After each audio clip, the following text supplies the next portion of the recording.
Kembali lagi di NS Review. Di video kali ini kita akan membuat sebuah video tentang berita smartphone yang terjadi selama seminggu ini. Penasaran apa saja berita yang terjadi pada seminggu ini? Tonton video ini sampai habis ya.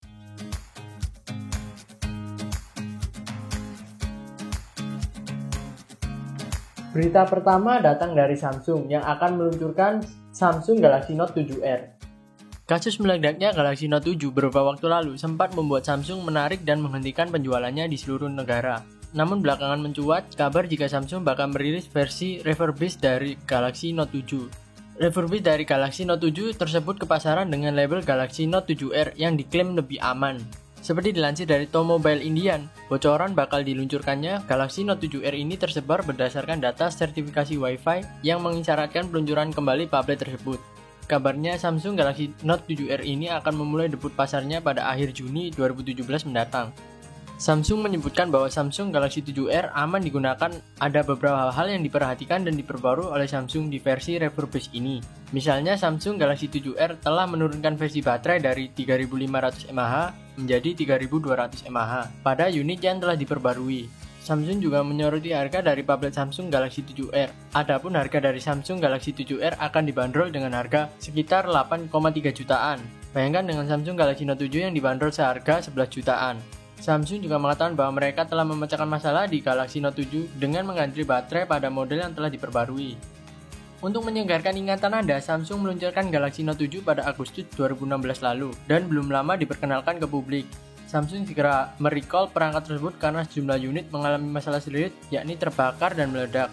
Kepanikan mulai bertambah saat beberapa maskapai penerbangan internasional melarang semua penumpang dan awaknya untuk membawa smartphone tersebut ke pesawat. Bahkan ada seorang kreator game yang membuat versi GTA 5 dengan menjadikan Samsung Galaxy Note 7 sebagai salah satu amunisi layaknya bom.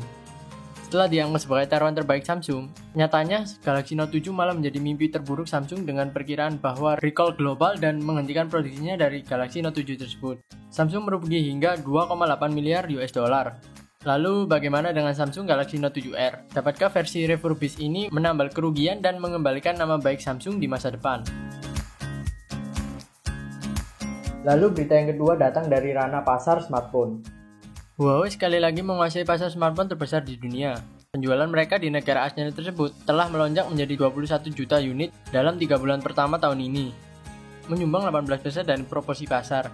Pergerakan Huawei ini sekaligus juga menggeser Oppo yang tergradasi ke posisi kedua dengan penjualan sebesar 20 juta unit. Hal ini terlepas dari kenyataan bahwa penjualan Oppo sebenarnya tumbuh secara agresif sebesar 5,5% dari tahun ke tahun. Vivo menempati peringkat ketiga untuk kuartal 1 2017 dengan pangsa pasar 15% dan pengiriman sebanyak 17 juta unit. Jika digabung, ketiga vendor yang ada di peringkat atas tersebut menyumbang lebih dari 50% angka pengiriman untuk pertama kalinya, yang merupakan petanda bahwa pasar Cina sedang mengalami konsolidasi. Fakta yang sedikit diketahui orang adalah bahwa Oppo dan Vivo, keduanya merupakan anak perusahaan dari perusahaan yang sama yaitu BBK Elektronik. Jadi jika kita menghitung penjualan dari perusahaan BBK secara total, maka mereka akan menjadi nomor 1 di Cina saat ini. Tapi karena Oppo, Vivo, dan OnePlus sebenarnya adalah perusahaan perorangan dan bukan hanya dari divisi dari BBK, maka para analis menghitung hasilnya secara terpisah. Sementara itu di kuartal pertama tahun ini, Apple menempati urutan keempat, sementara Xiaomi berada di urutan kelima dengan hanya mengirim 9 juta perangkat. Posisi Xiaomi melorot cukup jauh dari posisi 3 di kuartal yang sama tahun lalu. Ditenggarai, Xiaomi menghadapi tekanan dari subbrand Honor milik Huawei yang memiliki rentan harga sama dan juga dari strategi pemasaran Oppo dan Vivo yang tanpa henti. Berita ketiga yaitu hadirnya Huawei Enjoy 7 Plus.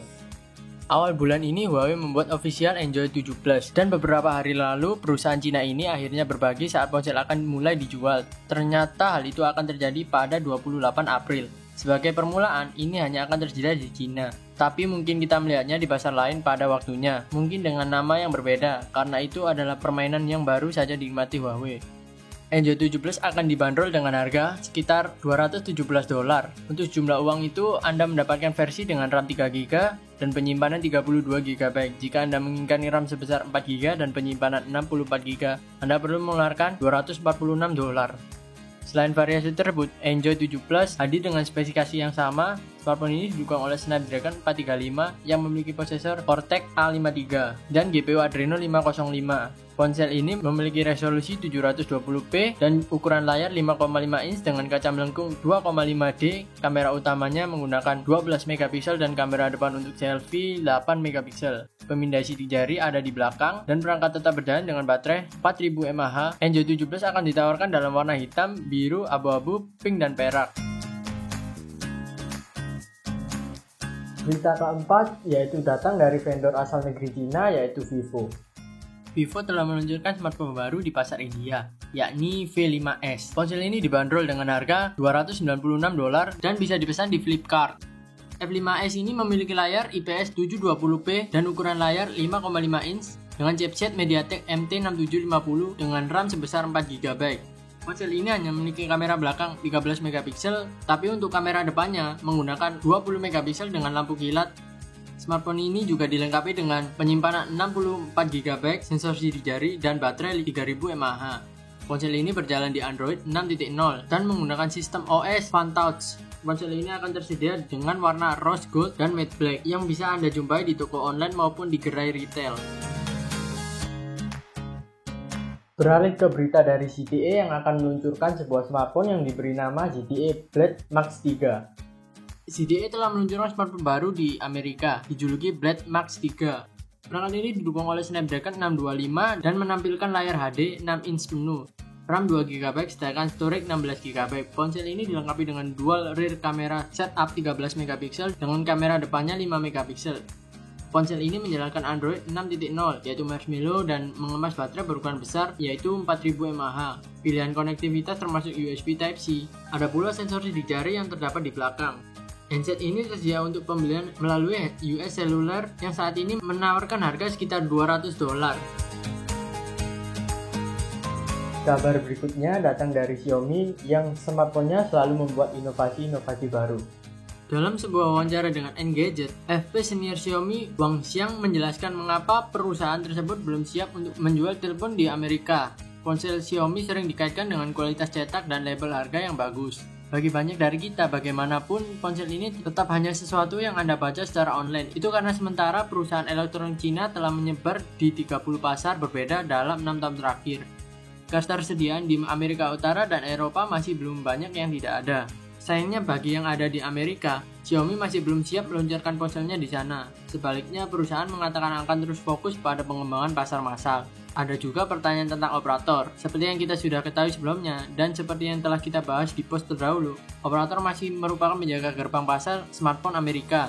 Meskipun benar bahwa perusahaan seperti OnePlus telah merebah pasar sampai Amerika dengan menjualnya langsung ke konsumen. Wang mengatakan ini akan menjadi langkah berkepala dingin yang dapat membahayakan hubungan perusahaan dengan operator Amerika, sesuatu yang bisa menjadi sangat penting kemudian. Dan kabar yang terakhir yaitu datang dari pihak Apple yang menyatakan bahwa iPhone 8 tidak akan meluncur pada tahun ini.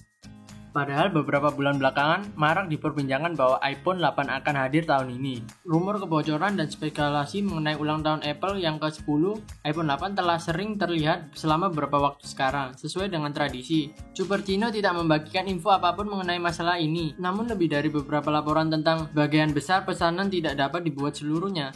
Jadi kami tetap skeptis terhadap dugaan-dugaan terbaru yang akan datang melalui kabar angin. Ternyata gosip yang disampaikan oleh Foxconn di dalam sumbernya adalah Apple hanya menempatkan pesanan untuk unit iPhone 7s dan iPhone 7s Plus. Dengan kata lain, hanya pembaruan incremental lama yang menyehatkan atas jajaran perusahaan saat ini. Sumber tersebut juga menjelaskan bahwa bahan kemasan untuk iPhone baru harus mulai tiba di Foxconn pada minggu terakhir bulan Juni.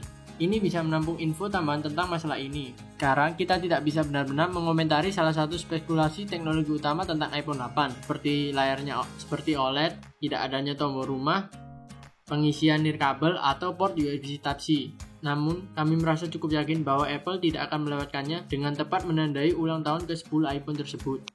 Nah, itulah tadi berita smartphone selama seminggu ini. Tolong komen di bawah apabila kalian suka video ini. Kami menunggu respon kalian atas video ini. Kalau responnya bagus, kita akan bikin terus setiap minggu sekali. Dan terima kasih udah menonton video dari kami ini. Dan jangan lupa tonton terus video kami yang lainnya. Tetap di channel NS Review. Stay up to date. Bye-bye.